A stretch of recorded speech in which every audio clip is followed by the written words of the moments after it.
Hello everyone and welcome back to another video from Crazy Gamer. In this video, I'm going to show you how to change your jersey or your kit on the FIFA mobile game. So let's get started right away.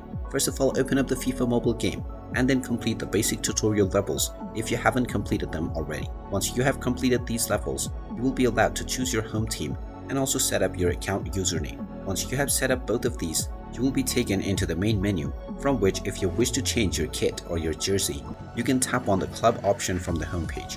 Now from this page, tap on locker room and you will see your kit option. Go ahead and tap on this, and now you can choose your desired kit that you wish to use within your game. Choose whether you would like to set the chosen kit as a home or an away kit. After setting these, you can tap on the confirm button and this kit will be added onto your game's usable kit right away.